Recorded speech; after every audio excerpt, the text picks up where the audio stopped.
So this is for the subject risk management, and the topic of this video is business continuity planning. This is chapter 18 of the resource material. The link is in the description. Okay. So first off, let's discuss the importance of BCP and DRP, business continuity planning, and disaster recovery plan. Okay. Essentially, yung DRP, it's under BCP. It's only one part of the business continuity plan. Okay. So, reinforced by the potential for major disruption posed by extreme weather events, terrorist attacks, civil emergencies, and the fear of a flu pandemic. Okay? Flu pandemic. Ayan. So, business continuity planning. So, kumbaga, ito'y paghahanda for a possible major disruption caused by the following. So, di ba currently or previously, last year, some businesses are still struggling because of the pandemic. But nakita naman natin how some businesses are greatly affected, others are able to adapt quickly, and then others are still trying to keep afloat, whereas others have already closed down their businesses. Okay? And so, dito makikita yung kahalagahan na before pa man mangyari itong mga events na to is meron ng paghahanda na ginagawa ang isang business or organization. Okay, for example, extreme weather events. Currently, meron tayong bagyo, anong pangalan niya? Odette, if I'm not mistaken, right? And then there are certain organizations already, sa government, diba, we have the NDRRMC, by National Disaster Risk Management, something like that, okay? So, ayun, we have that department, and I think fairly new pa lang siya. I think a few years, I'm not sure if it's already a decades old. But, di ba parang nito lang naman, wala pang 5 years siguro na nakakatanggap tayo palagi ng mga alerts kapag merong bagyo, tapos nakaka-receive tayo ng notifications kapag merong incidents ng earthquakes or volcanic activity ng Taal, di ba? So, ayun. The government has already, in a way, they already have prepared a separate branch or department to deal with disasters, right? Tapos, other offices din naman, they do have their own ways or approach to deal with these cases. Diba? Especially mga LGU.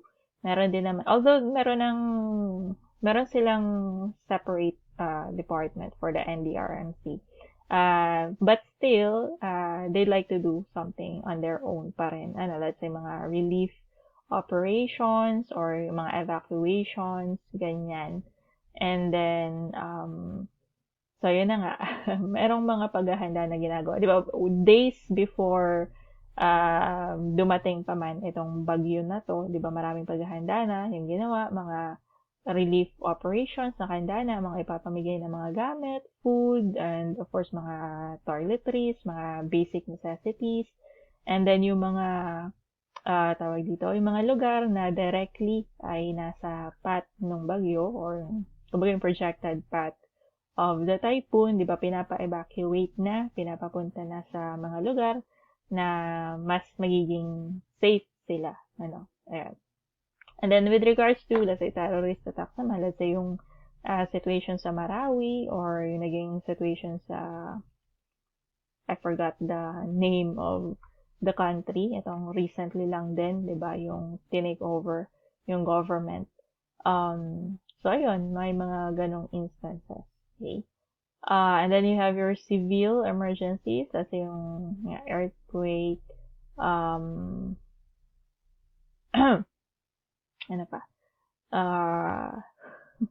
Volcanic eruptions, right? And ito, fear of the flu pandemic, reality na to sa atin ngayon, na how is the government dealing with it? You have the DOH, you have the preparations of the various hospitals nationwide, and then you have your test centers, and then, di ba, sa mga airlines, you have your monitoring team to ensure na yung mga dumadating, wala silang dala na virus, and even if they do, they have to undergo quarantine to make sure na before sila lumabas is they're quite safe to interact with other people already. So, ayan. Merong mga, again, merong mga plans na or merong guidelines na on what to do when these situations occur. If you would notice, diba, since, yun nga, almost a century ago, nung huling nagkaroon ng worldwide pandemic.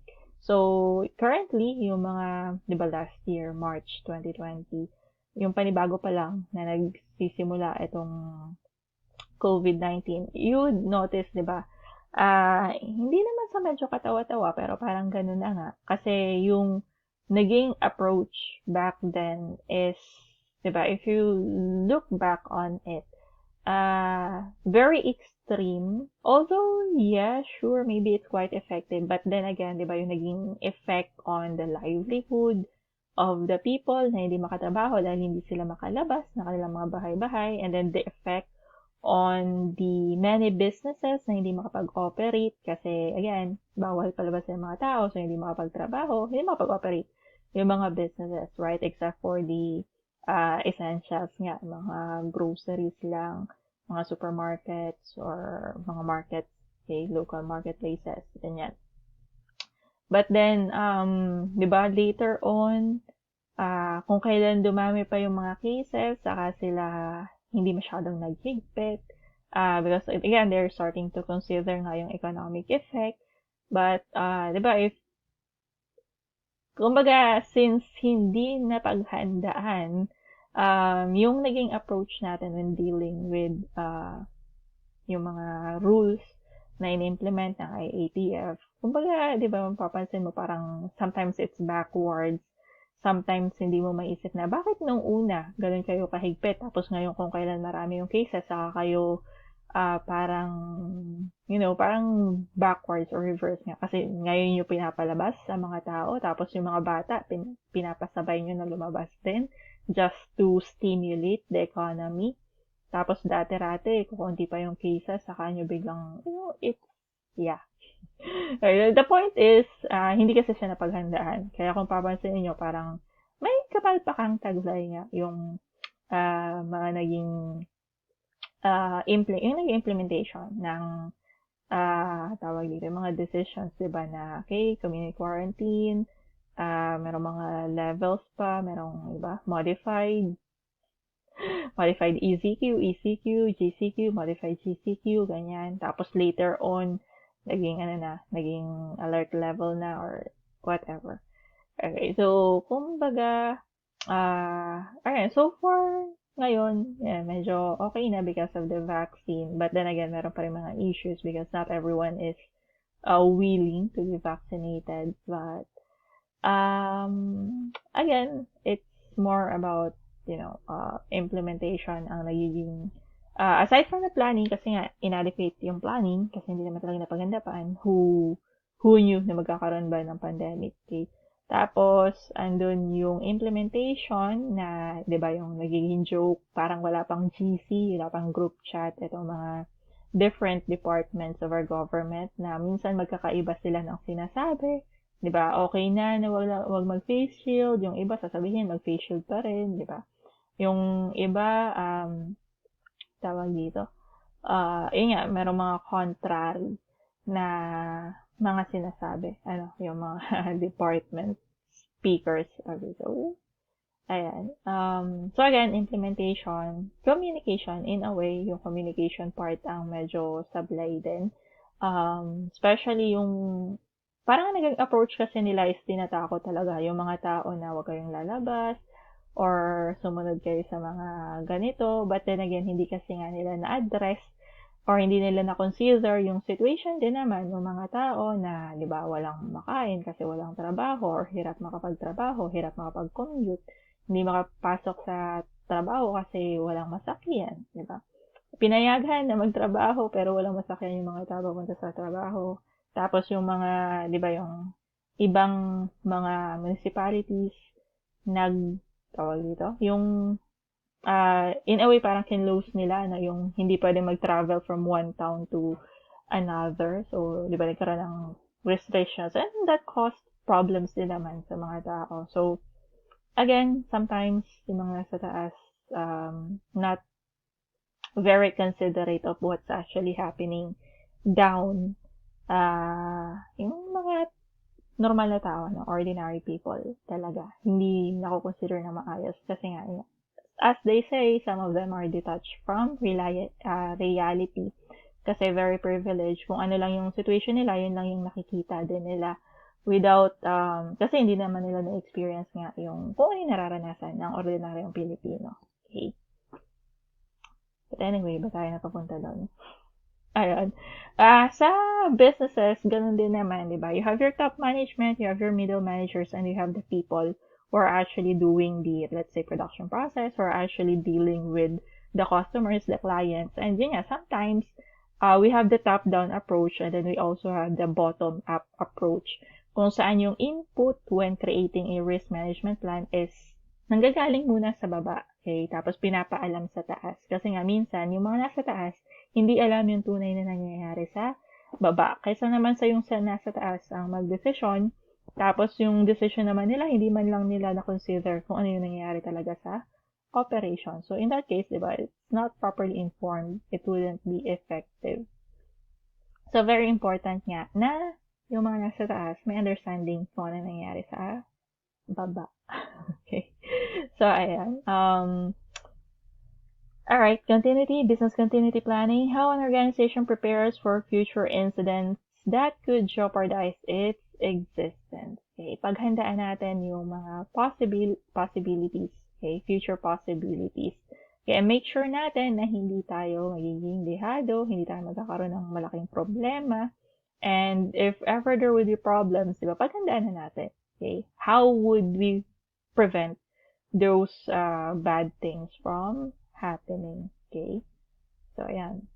Alam nyo na. Risk management. Okay, ito British standard, dinefine niya yung BCP, Business Continuity Planning, as holistic management process that identifies potential threats to an organization. Diba? So, parang in-identify nga yung risk or the threats and impacts to business operations that those threats, if realized, might cause. So, yung impact of risk ang tinutukoy dito. So, you have your identified risk, gaano kalaki yung magiging effect niya sa business. Okay? Kasi nga yun yung magiging, basis mo if you would prioritize the risk or not. Okay? Which provides a framework for building organizational resilience with the capability for an effective response to safeguard the interests of its key stakeholders, reputation, brand, value-creating activities. Ayan. So, itong part na to, building organizational resilience, hinahanda mo yung business in dealing with this risk. Ano? Bago pa man siya mangyari, may nakahanda ka na, alam mo na kung anong gagawin mo to counter the negative effect of the risk. Okay? And then, in that sense, ayun nga, effective response, para maprotektahan yung interest ng company, di ba, yung kanilang assets, yung kanilang operations, hindi ma-disrupt, ma-deliver ng maayos sa customers or sa stakeholders yung kanilang pinramis na products or services. Okay? So, in a way, reputation din, di ba? Kasi ay, hindi mo napabayaan yung mga customers. Important to have in place a well-defined, documented, and tested disaster recovery plan. Okay? Yan, well-defined na pag-isipan na paghandaan ng maayos, na consider lahat ng maaaring mangyari at merong nakaabang na gagawin kapag nangyari yung mga bagay na yon, right? And then documented, sulat mo na sa manual para nababasa ng bawat empleyado kasi again, when it comes to risk management, everyone is involved. Hindi lang yung mga nasa taas, hindi lang yung mga managers, lahat ay involved.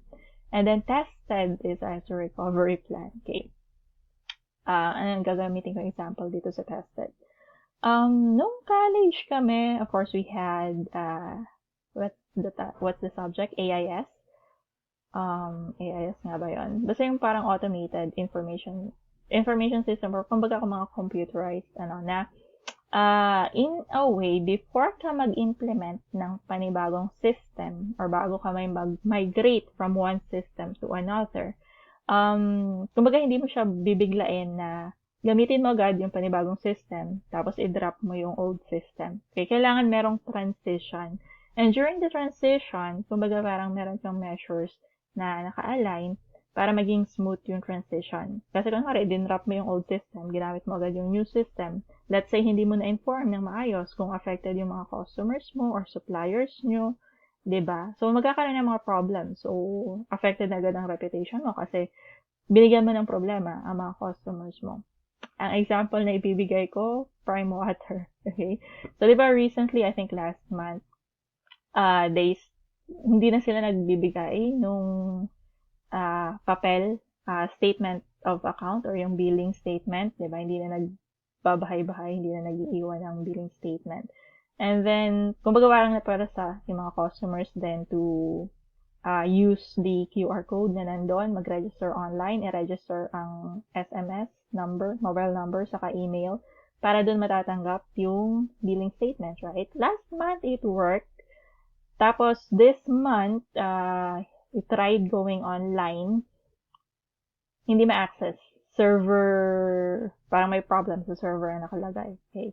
Tapos, walang dumadating na billing statement sa SMS, wala rin dumadating sa email, diba? So, medyo nag-worry na mga customers. Baka mamaya deadline na, due. Eh, di ba may penalty kapag lumampas ka sa due date, 10% din yon.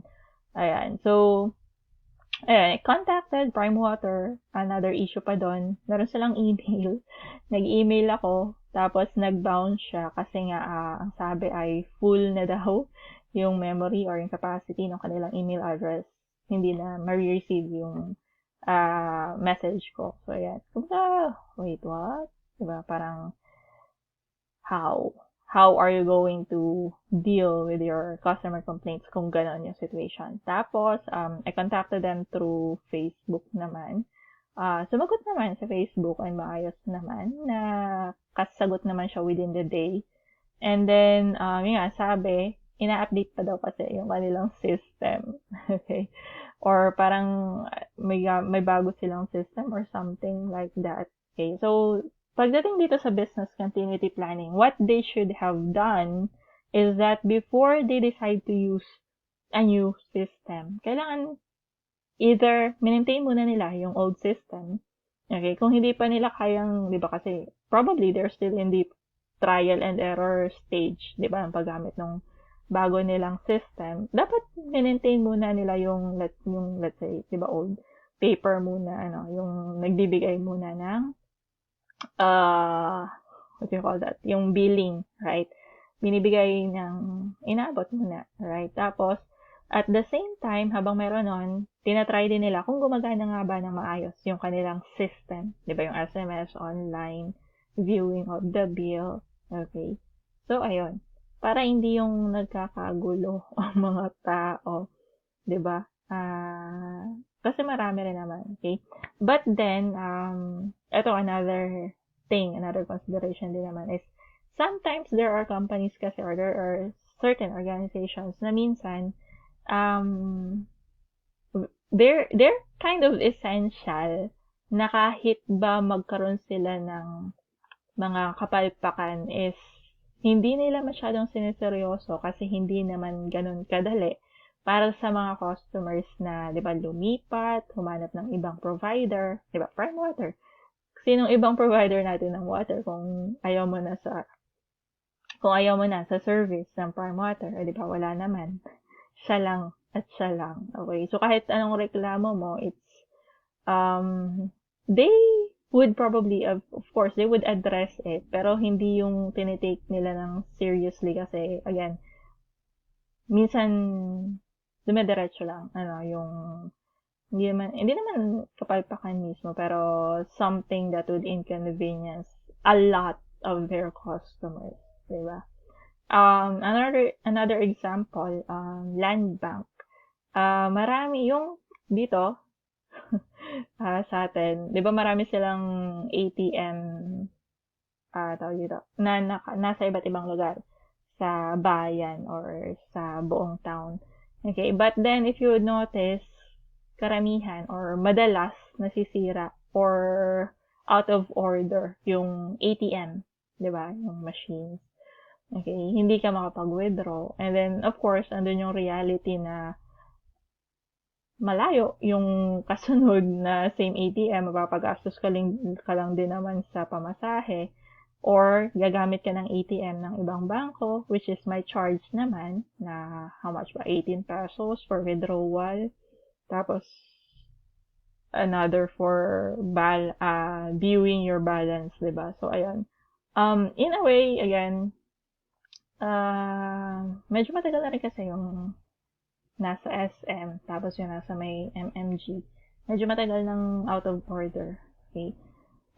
So, ayun, hindi ganun kadali for the customers to simply change, diba, their bank, lalo na kung yan ay ginagamit nila for payroll, diba, company nila ang nag-decide na yan ang gamitin, or government offices yan, required na either LBP or DBP ang gamitin, o di kaya naman ay government beneficiary yan, di ba, mga 4Ps, na LBP or DBP lang talaga yung gamit nila na card.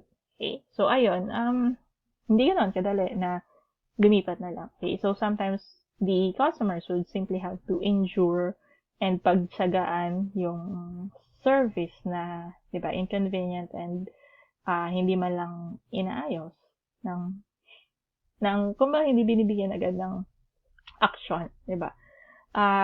If you would notice yung naging issue naman sa hacking, hindi agad sumasagot yung bank to the customer, but when it was raised with the BSP, and in-urge ng BSP, di ba, yung investigation to provide information, kasi hindi lang naman siya hindi siya isolated incident na matatawag. So, ayun. Di ba, saka lang sila nagkaroon ng actions or visible actions for it. Yung tipong tawag dito, alam na talaga ng customers there. Okay?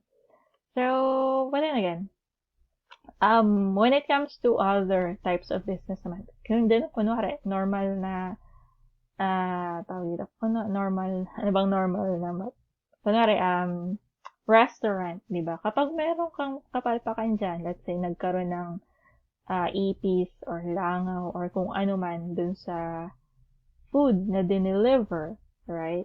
So, it's going to affect the reputation of the business. And yung mga customers, di ba, they could boycott, they could simply stop patronizing the business, they could go to other companies, okay? And normally, yung karamihan ng businesses, ganun yung scenario, right? So, it would depend on the industry. Merong mga industry na, yun nga, kagaya ng Prime Water and Land Bank. Medyo iba yung level, ano? Magkaiba yung level. And then, ayun, balik tayo sa business continuity planning. Ayan, gawa ito dito sana tested disaster recovery plan. Okay. For, ayun, for example, nagkaroon ng fire, nasunog yung company. I think, meron ako natanggap na message one time. I think from World Vision, na since naka-work from home yung kanilang mga employees, yung gumagawa ng receipts for the pledges ng mga child sponsors is napasama sa nasunog. Nasunugan yung kanilang employee, nasa bahay, work from home yung employee, nasa kanya yung mga resibo, sa bahay siya gumagawa ng mga resibo na yung issue, so ayan. Nasunog, so in a way, paano kaya nila i-retrieve yung mga records na yun? So, kung nailagay naman nila sa, let's say, online document, so there's no problem with that kung napagawa sila ng summary online. Okay? Pero kung yan ay offline, nasa computer lang nung employee nila, tapos nasa hard drive, natupok din yung hard drive, yung laptop, di paano na? Diba? They would have to think of ways to recover the information. Pero, again, for this one, BCP, DRP, kaya nga planning siya. Pinaghahandaan mo. Before pa siya mangyari, iniisip mo na agad na kung mangyari man yun, ano dapat yung gawin natin para hindi ma-disrupt ang operation. So, yun nga, it's possible let's say, magkaroon kayo ng storage online, okay? Para kung masunog man yung computer, di ba, you can still access your files through the internet. Ganyan. But of course, you have to make sure na yung online documents nyo ay properly protected. Hindi prone to hackers, hindi madaling mag-view ng public, limited lang yung access sa mga may authority lang na access kasi di ba meron pa tayong data privacy. Okay? So, mga ganun. Provision of alternative premises. Let's say ito yung nasunugan. Pag nasunog yung ating building, saan tayo magtatrabaho, saan tayo lilipat para makakontinue ng operations. Plans for communication with employees and with other stakeholders. Paano natin i-inform ang ating employees? Meron ba tayong channel? Let's say email or Facebook announcements, social media announcements. How are we going to inform our customers? Ganyan. So, merong ways to do that dapat. Okay, restoration of business as usual in the immediate aftermath of a disaster. So, yun yung aim ng business continuity plan. Okay, magtuloy-tuloy ang operations even after a disaster. Reducing the impact of a hazard incident, reducing the damage caused during the incident, and containing the cost of recovery from it. Okay, so di ba kapag merong disruption nga, it's either meron ng damage from the disaster itself, di ba, nasunugan. So, yung premises nyo, nawala na ng value, mga equipment nyo, nawala na ng value, once sunog na, hindi nyo na magamit.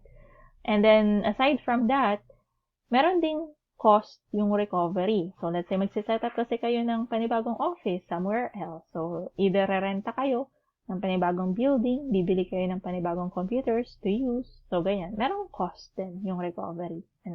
Bukod pa yung sa damage, meron pang additional cost on recovery. Okay? So, ito yung mga possible alternatives. So, arrange for a mobile emergency computer facility. Ayan. Yung files nyo, hindi lang sa computer.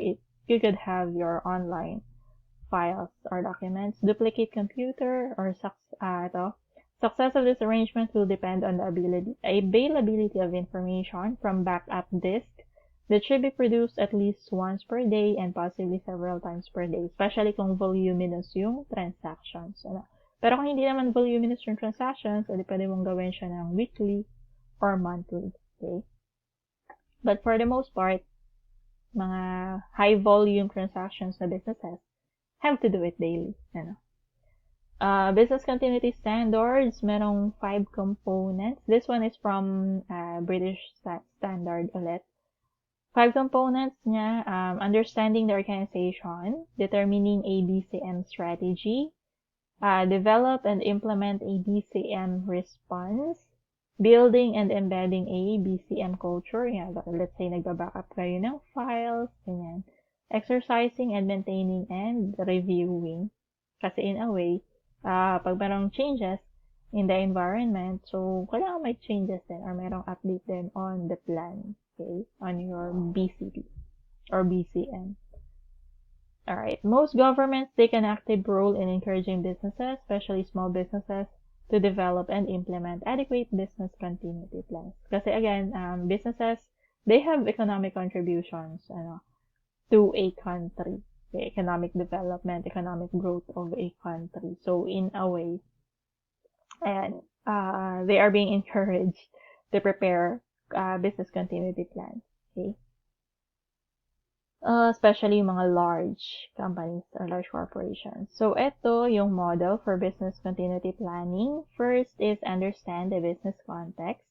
So, yung business impact and risk, assessment tools, identify crucial deliverables and enablers, evaluate recovery priorities, ano ang dapat yung unahin, and assess the risks that could lead to business interruption. Okay? Second, Bsm Strategies. Identify alternative strategies to mitigate loss, assess the relative merits of these against the business environment, and their effectiveness in maintaining critical functions. Okay? Yung ikatlo, develop a response. So, parang treatment, Develop risk profiles by improvements to operational procedures, implement alternative business strategies using risk financing measures, and business continuity plans. Ika-apat, establish a continuity culture, introduce the business continuity management process, through education and awareness of stakeholders, customers, employees, and suppliers. So, di ba you have your risk management? Under ng risk management, yung BCP, Business Continuity Management or Business Continuity Plan. Tapos, under ng BCM, yung DRP, Disaster Recovery Plan. Okay. Tapos, yung 5, Apply and Plan Maintenance. Okay, hindi mo siya papabayaan. Again, if there are changes, have to update. Continue testing the plan, audit, and change management of the BCM and its process. Tapos itong kasunod, we have key activities in business continuity planning. Okay, ano yung mga specific examples niya? Assess company activities to identify critical staff, materials, procedures, and equipment required to keep the business operating. Okay? Minsan sa isang company, di ba, okay lang na sa isang araw, merong mawala sa isang department. Pero yung, let's say, isang linggo siyang absent, di ba, yung matatambak yung trabaho niya, walang ibang gagawa. So, yun, that could be crucial. Especially kung decision maker yan na, let's say, merong situation, di matanong kung anong gagawin kasi wala yung decision maker. So, yun. Kailangan ma-identify sino-sino yung mga critical staff. Identify suppliers, shippers, resources, and other businesses that are contacted on a daily basis. Kaya kailangan reliable. Kasi baka mamaya hindi reliable, nag-expect ka na merong darating na materials para magamit sa production, tapos hindi dumating, edi affected ang production nyo. Nakatenga ang machines, walang ginagawa ang tao kasi walang materials na gagamitin. Diba? Ayan. Shippers, logistics, reliable din ba ang inyong mga delivery companies, and resources, source of funds, let's say, umutang kayo sa bangko pero hindi agad maibigay, inaabot ng 1 buwan, 2 buwan bago ma-approve, bago maibigay sa inyo yung funds, kailangan nyo na. Ayan. Plan what to do if any important buildings, plant, or store were to become inaccessible. Okay? Normally, just for magiging reason naman dito, fire, for example, or contamination. Or let's say, may pandemic tayo, biglang yung mga tao dun sa particular building na yun ay nagkasakit lahat. Okay. Ito next, identify necessary actions to ensure continuity of critical business functions, especially payroll. Ayan, hindi pwedeng ma-disrupt yan. Kapag araw ng sweldo, kailangan sumweldo ang mga tao kasi kung hindi, magre-reklamo yung mga yan. Decide who should participate in compiling and subsequently testing the emergency plans. Define crisis management procedures and individual responsibilities for disaster recovery activities. Okay? Para alam agad kung sino ba yung hahanapin kapag merong nangyaring disaster. Okay? Sino yung coordinator, anong gagawin ng bawat isa, diba? Ano yung kanilang role in the plan.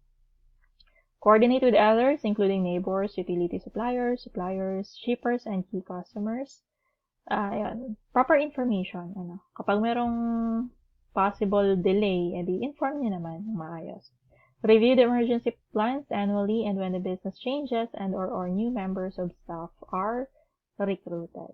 Okay? Tapos yung overriding principles appropriate to successful BCP ay ito. Kailangan comprehensive, cost-effective, practical, madaling i-execute, madaling i-implement, effective, okay, kung ano yung goals niya, dapat yun yung ma-achieve, maintained, and then practice. Ini-implement talaga sa company. Hindi yung papel lang. Okay? Cover all the operations and premises of the organization, facilitate a complete resumption of normal business operations, tapos kailangan siya ay cost-effective and proportionate to the risk exposures. Okay? Practical and easily understood. Recognize the urgency of certain business components or functions. Talagang merong priorities, merong mauunang i-address bago yung iba. Hindi pa rin sabay-sabay, especially kung limited yung resources ng company. Ensuring timely resumption of normal work. Okay? Effective, kailangan ay i-test, i-maintain, tapos ay practice. Okay, appropriate and effective, merong mga cons din, time-consuming siya, and yung pagpa-practice, minsan it could be disruptive and costly. Diba? Example nito, fire evacuation drill Kapag merong fire evacuation drill, diba, tigil yung operations ng mga offices, kailangan lahat ng employee ay mag-participate dun sa drill. Okay? Kapag merong hindi nag-participate, bagsak. Hindi mabibigyan ng fire certification or fire safety certification or something. Ayan. Successful BCP and DRP gain a thorough understanding of the organization and its interactions, both internal and external. Okay, ito yung needed to create a successful BCP and DRP. Okay? Identify the objectives of the organization and its key dependencies. Dito sa key dependencies, dito mo ay ma-identify kasi kung alin yung parts or processes in the organization ang crucial talaga in the operations. Critical functions, key resources. Ayan.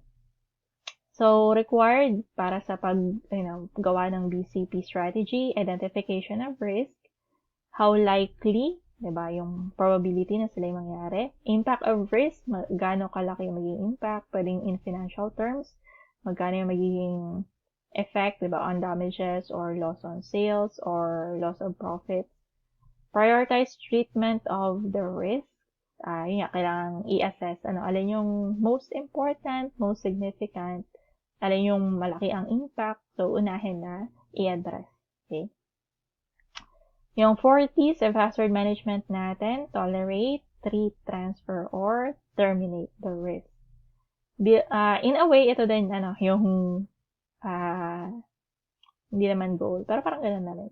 Kapag may identify na risk, at syempre, ito lang naman yung treatments natin. Part pa rin siya nung BCP and DRP natin. Kasi nga, under sila ultimately ng risk management. Building and embedding BCP will require good communication throughout the organization. Kailangan maintindihan ng stakeholders, mga employees, and even sometimes suppliers and customers. Bakit nga ba ginagawa yun? Okay? Mission-critical activities should be identified, key roles and responsibilities, clear instructions, and checklist. Okay? Meron silang example dito. Ito, yung coming to work sick and staying at home well. Okay? Flu pandemic, ayan. Coming to work sick before pandemic, diba? Normal pa to eh. Kapag kahit may sakit ka na, nilalagnat ka na, basta ikaw ay nagtatrabaho, syempre ayaw mong umabsent kasi, diba, sayang din yung sweldo. Or, let's say, marami kang gagawin sa office, ayaw mong matambakan ng backlog. Ayun. Pumapasok pa rin kahit may sakit. Pero ngayong pandemic, di ba, hindi pwede. Pag may sakit ka, diyan ka na lang sa inyo. COVID man yan or hindi, better safe than sorry. Huwag kang umalis ng bahay nyo para hindi magkaroon ng, possible na pagkalat ng sakit. Okay? So, ayan. Staying home well, ayan.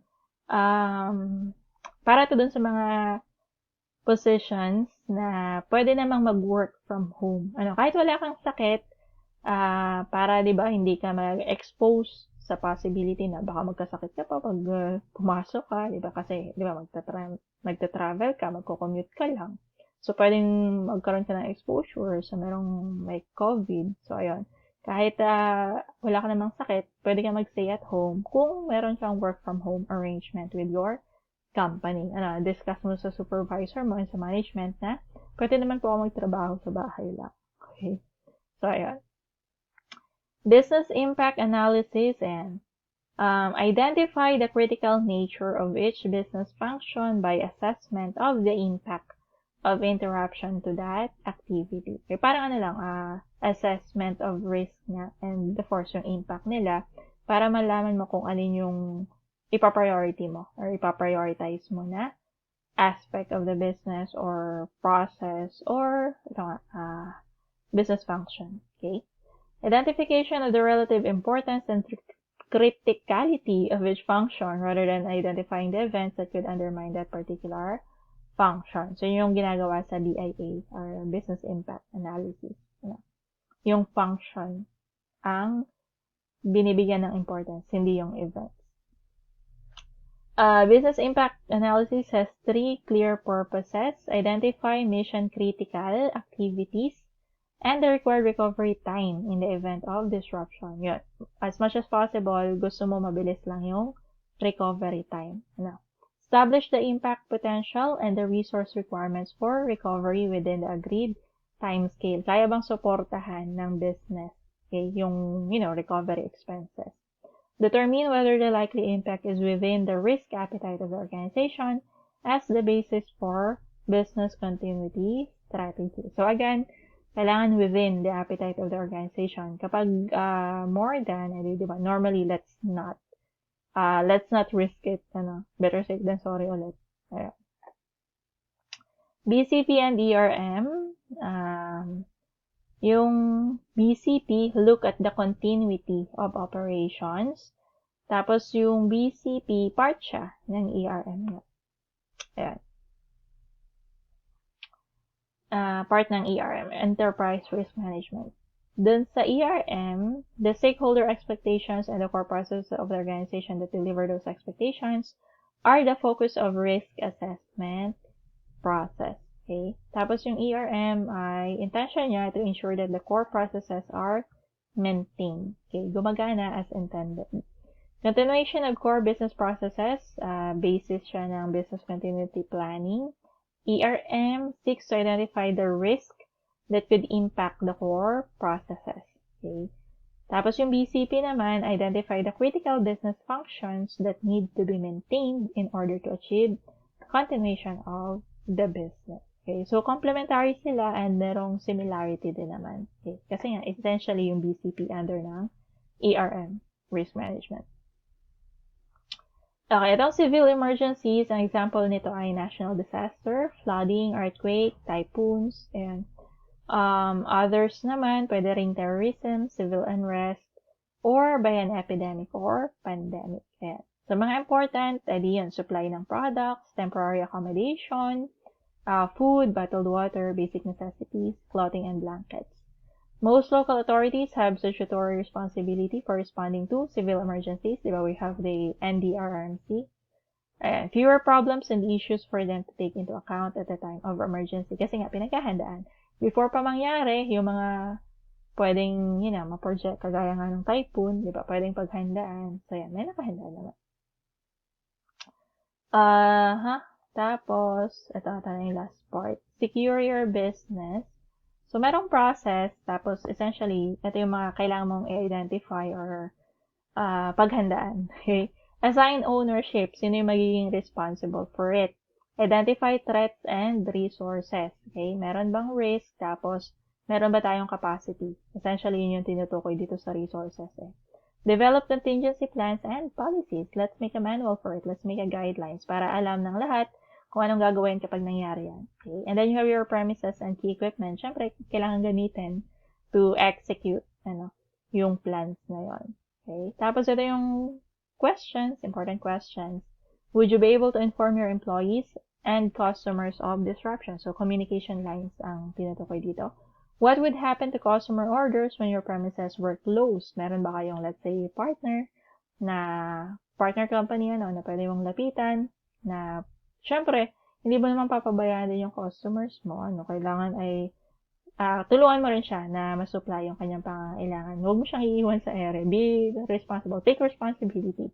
So, let's say, ikaw na mismo yung lumakad na, oy, dito ka po muna kumuha ng products. Ito naman po close competitor namin. Maayos din yung kanilang maayos din yung kanilang products. We'll see if kaya naming ikuha kayo ng product na to closer to the price that we're charging you, diba? Kasi kung competitor yan, minsan merong magkakaiba ng prices, let's say, ganyan.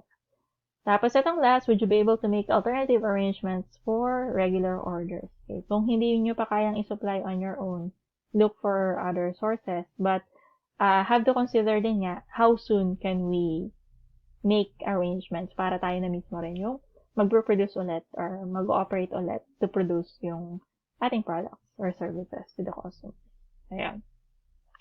So, ayun. So, again, dito sa business continuity planning, the main point is, walang disruption dapat ng operations, and kung meron man, since hindi naman maiiwasan because of, civil emergencies. So, yun, kailangan may paghandaan natin siya para mangyari man, either makakatuloy tayong operations or madali tayong makaka-resume ng operations.